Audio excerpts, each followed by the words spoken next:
మెదక్ నియోజకవర్గంలో BRS party మద్దతుతో గెలిచిన సర్పంచ్ల సన్మాన కార్యక్రమం ఏర్పాటు చేశారు.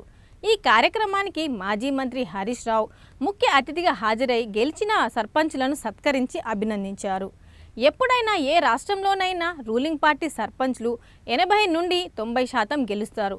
కాంగ్రెస్ అధికారంలో ఉండగా బీఆర్ఎస్ 40% సర్పంచ్లను గెలుచుకుందని, ఇది మామూలు విజయం కాదని అన్నారు. 2 ఏళ్లలో మళ్లీ వచ్చేది కేసీఆర్ ప్రభుత్వమే, సచివాలయం పైన ఎదిగింది గులాబీ జెండానే అని హరీష్ రావు ధీమా వ్యక్తం చేశారు. రాజకీయ చైతన్యం ఉన్న వాళ్లకు, కొద్దిపాటి రాజకీయ పరిజ్ఞానం ఉన్న వాళ్లకు అర్థమవుతుంది. ఎప్పుడైనా ఏ రాష్ట్రంలోనైనా మన రాష్ట్రంలోనైనా రూలింగ్ పార్టీ సర్పంచులు 80-90% గెలుస్తుంది. అది కామన్. అది అధికార పార్టీ వాళ్ళు 80 నుంచి 90% సర్పంచులు సహజంగానే గెలుస్తూ ఉంటారు. గతంలో బీఆర్ఎస్ పార్టీ కూడా అధికారంలో ఉన్నప్పుడు మనం కూడా 80 నుంచి 90% సర్పంచులు గెలిచాం గతంలో.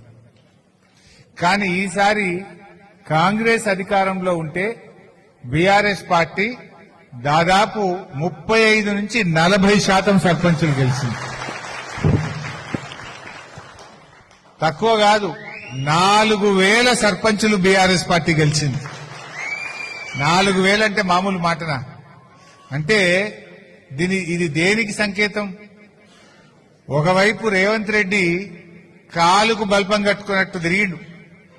జనరల్ గా సర్పంచ్ ఎన్నికల్లో ముఖ్యమంత్రులు అంటే వాళ్ళు తిరగరు. రేవంత్ రెడ్డికి డౌట్ వచ్చింది, నా ఈ బలిగేటట్టుందని. డౌట్ వచ్చి ఏం చేసిండు?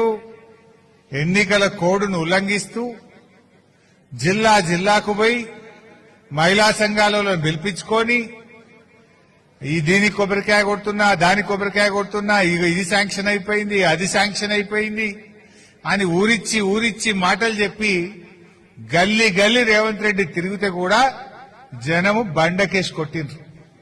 రేవంత్ రెడ్డికి దిమ్మ తిరిగే తీర్పిచ్చింది ఇలా తెలంగాణ పల్లె ప్రజలు.